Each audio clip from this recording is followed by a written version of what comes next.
ان کے مقابلے میں کچھ بھی نہ ہوگا۔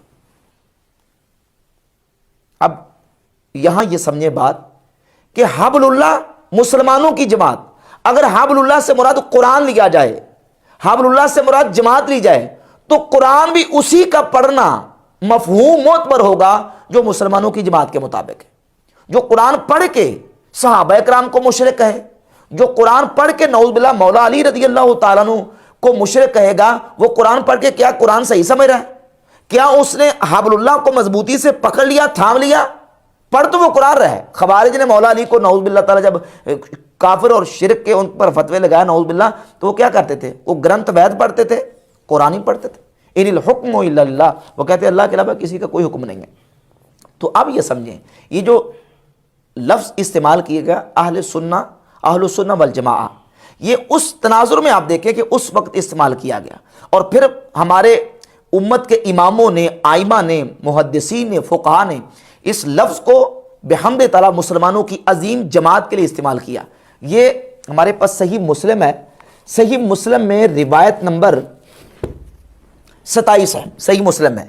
امام مسلم رحمۃ اللہ تعالیٰ نقل کرتے ہیں کہ امام محمد بن سیرین رحمۃ اللہ تعالیٰ، جو کہ بہت بڑے تابعی ہیں، سیدنا انس بن مالک اور حضرت ابو ہریرہ کے شاگرد ہیں، وہ کہتے ہیں لم یکونوا یسألون عن الاسناد، شروع میں راوی روایت بیان کرتا تو اس کی سند کے بارے میں سوال نہیں ہوتا تھا، اس کی سند کیسی ہے؟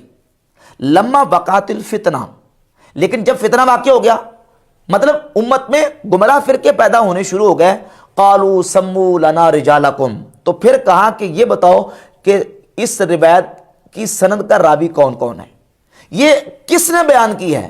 اب دیکھیں اگلے الفاظ یہ ہیں کہ فَيُنْظَرُ إِلَىٰ أَهْلِ السُّنَّةِ فَيُؤْخَذُ حَدِيثُهُمْ، دیکھا جاتا کہ وہ اہل سنت ہے تو اس کی حدیث کو لے لیا جاتا۔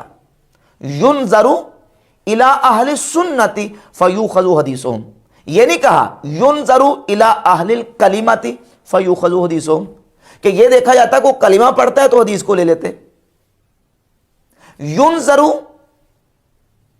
إِلَى الْمُسْلِمِينَ فَيُؤْخَذُ حَدِيثُهُمْ، دیکھا جاتا مسلمانوں کی طرف کہ وہ اسلام کا نام لے رہا ہے، مسلمان ہے، تو اس کی حدیث کو لے لیتے۔ نہیں، کیا کہا؟ يُنْظَرُ إِلَىٰ أَهْلِ السُّنَّةِ فَيُؤْخَذُ حَدِيثُهُم، حدیث اس سے لیتے تھے جو اہل سنت ہوتا تھا۔ وَيُنْظَرُ إِلَىٰ أَهْلِ الْبِدْعِ فَلَا يُؤْخَذُ حَدِيثُهُم، اور اگر دیکھا جاتا کہ وہ اہل سنت نہیں ہے تو پھر اس کی حدیث کو قبول نہیں کرتے تھے۔ تو یہ بحمد تعالیٰ لفظ جو ہے وہ استعمال ہوتا رہا۔ جامع ترمذی میں امام ترمذی رحمۃ اللہ تعالی علیہ نے حدیث نمبر 662 کے نیچے ایک ذکر کیا قول کا، ہاکذا قول اہل العلم من اہل